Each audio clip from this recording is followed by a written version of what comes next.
بسم اللہ الرحمن الرحیم۔ احباب ذی وقار، سورہ فاتحہ جو پورے قرآن کریم کا خلاصہ، مقدمہ اور دباچہ ہے، اور نماز کی ہر رکعت میں ہم اسے پڑھتے ہیں۔ اس کے پڑھے بغیر نماز نہیں ہوتی۔ اس سورہ فاتحہ سے حاصل ہونے والے چند اسباب، چند اہداف آپ کی خدمت میں رکھنا چاہوں گا۔ سب سے پہلے اس سورت کا مقصد کیا ہے، تو اس کو سمجھیں کہ اس سورت کا مقصد کمال عبودیت کے ذریعے بندوں کے دل میں اللہ سے لو لگانے اور مکمل اسی کی جانب دھیان، تصور، متوجہ ہونے کا جذبہ پیدا کرنا، یہ اس سورت کا مقصد ہے۔ اب آئیے اس سے حاصل ہونے والے چند اسباب کی طرف کہ یہ سورت ہمیں کیا سبق دیتی ہے۔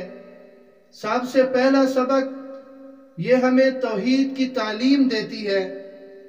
اب توحید کی 3 قسمیں ہیں۔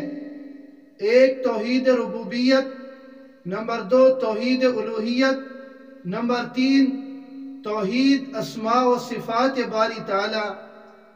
تو یہ ساری جتنی بھی توحید کی قسمیں ہیں، یہ ہمیں سورہ فاتحہ سے معلوم ہوتی ہیں۔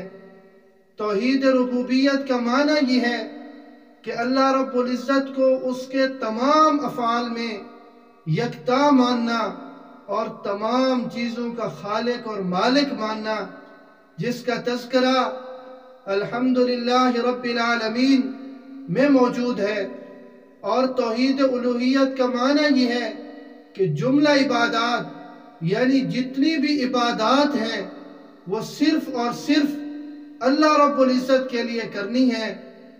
اس کا تذکرہ ایاک نعبد میں ملتا ہے، اور اللہ رب العزت کے اسماء اور نام اور صفات جو ہمیں جناب رسول اللہ صلی اللہ علیہ وسلم نے بتائی ہیں، یا اللہ رب العزت نے خود قرآن کریم میں بتائی ہیں، ان کا تذکرہ کیا ہے۔ ان صفات میں، ان اسماء میں بھی اللہ رب العزت کو یکتا ماننا اور انہی صفات کے شایان شان ماننا، یہ بھی ہمیں سورہ فاتحہ سکھاتی ہے الرحمن الرحیم میں۔ تو پہلا سبق کہ یہ ہمیں توحید کی تعلیم دیتی ہے، اور دوسرا سبق یہ ہے کہ یہ سورہ فاتحہ ہمیں سکھاتی ہے کہ اللہ رب العزت نے ہم پر جتنے بھی انعامات کیے ہیں، جتنی بھی نعمتیں ہمیں حاصل ہیں، ان پر شکر ادا کرنا چاہیے۔ وہ الحمدللہ میں موجود ہے۔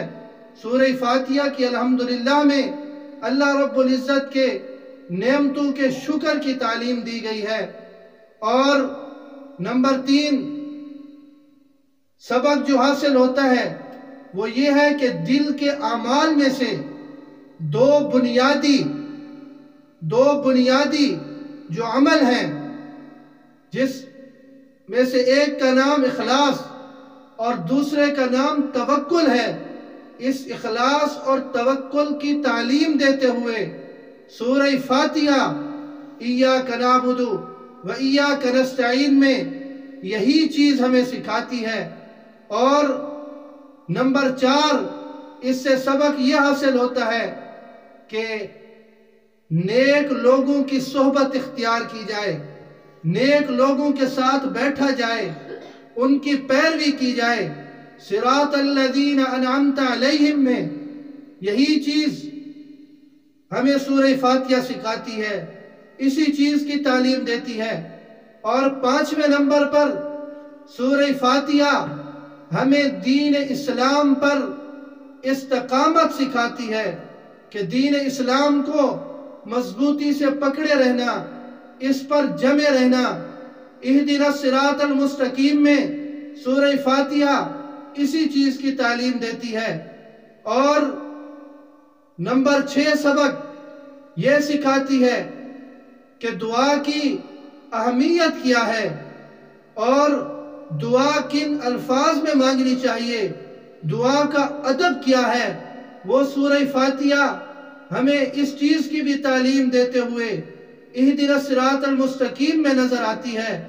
اور نمبر 7 یہ ہے کہ سورہ فاتحہ ہمیں ایک امت ہونے کا سبق دیتی ہے، وحدت امت کا سبق دیتی ہے، اجتماعیت کا سبق دیتی ہے کہ جب تم مضبوطی کے ساتھ ایک دوسرے کے ساتھ اتحاد اور اتفاق سے رہو گے، اسی میں تمہارا فائدہ ہے۔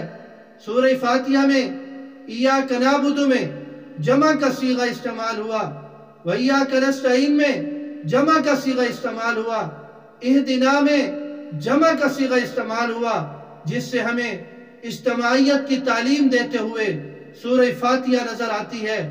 اور نمبر 8 سبق سورہ فاتحہ ہمیں یہ سکھاتی ہے تاریخ کا تذکرہ کرتے ہوئے کہ تاریخ سے بھی سبق لینے کی ضرورت ہے۔ اور نمبر 9 جس چیز کی تعلیم دیتی ہے کہ اللہ رب العزت کی نعمتوں کو تذکیر بآلاء اللہ، تذکیر بایام اللہ، تذکیر بآیات اللہ، اللہ رب العزت کی نعمتوں پر، اللہ رب العزت کے نشانیوں پر غور و فکر کرنے کی تعلیم دیتی ہے سورہ فاتحہ۔ اور 10واں سبق اس سے یہ حاصل ہوتا ہے کہ حق ایک الگ چیز ہے، باطل ایک الگ چیز ہے، حق اور باطل میں امتیاز اور فرق کرنا، اس چیز کی تعلیم بھی سورہ فاتحہ دیتی ہے۔ اور مزید میں عرض کرتا چلوں کہ قرآن کی تعلیمات وہ 4 چیزیں ہیں۔ امام سیوطی رحمۃ اللہ علیہ فرماتے ہیں کہ ان 4 چیزوں کا خلاصہ وہ سورہ فاتحہ میں موجود ہے۔ پہلی چیز عقیدہ ہے، اور دوسری چیز عبادت ہے، اور تیسری چیز طرز زندگی ہے، اور چوتھی چیز نیک اور بد لوگوں کا کردار اور ان کا انجام ہے۔ چنانچہ عقیدہ سکھاتے ہوئے، عقائد کی تعلیم دیتے ہوئے سورہ فاتحہ کی پہلی آیات موجود ہے، الحمدللہ رب العالمین الرحمن الرحیم مالک یوم الدین۔ اور عبادت کی تعلیم دیتے ہوئے نمبر 2 عبادت سکھاتے ہوئے سورہ فاتحہ ایاک نعبد و ایاک نستعین کی تعلیم دیتی ہے۔ اور طرز زندگی کیسا ہونا چاہیے، نمبر 3 طرز زندگی گزارنے کا طریقہ کیا ہونا چاہیے، اس کے لیے ہمیں سورہ فاتحہ اہدنا الصراط المستقیم کہتے ہوئے اس کی تعلیم دیتے ہوئے نظر آتی ہے۔ اور نمبر 4 کہ نیک اور بد لوگوں کا کردار اور ان کا انجام، عبرت، نصیحت، موعظت اور تذکیر اور تزکیہ اور اس کے حالات کو بیان کرتے ہوئے، اس جیسے قصوں کو بیان کرتے ہوئے سورہ فاتحہ صراط الذین انعمت علیہم غیر المغضوب علیہم ولا الضالین کہتی ہے۔ گویا قرآن کریم کی تعلیمات وہ 4 چیزیں ہیں، خلاصہ 4 چیزیں، اور وہ سارا کا سارا خلاصہ اس سورہ فاتحہ میں موجود ہے۔ اور مزید اس پر اضافہ کرتے ہوئے میں یوں کہوں گا کہ وجود الہی اور قیامت اور اللہ کی صفات جو کہ عقائد ہیں، ان کا تذکرہ ہمیں سورہ فاتحہ کی پہلی 3 آیات میں ملتا ہے، اور 5ویں آیت میں شریعت اور ہدایت کی تعلیم اور اس کا تذکرہ ملتا ہے، اور 6 اور 7ویں آیت میں گزشتہ قوموں کے احوال و واقعات اور علم حدیث کا تذکرہ اور اس کا ذکر ہمیں ملتا ہے۔ یہ چند اسباق تھے، چند اہداف تھے جو آپ حضرات کے سامنے رکھ دیے۔ آپ نماز میں تلاوت کرتے ہوئے اگر ان اسباق کو بھی اپنے ذہن میں رکھیں، اس کی طرف بھی توجہ رکھیں، تو انشاءاللہ بہت بڑا فائدہ ہوگا۔ اللہ رب العزت مجھے اور آپ سب کو قرآن سمجھنے کی اور دین سمجھنے کی توفیق نصیب فرمائے۔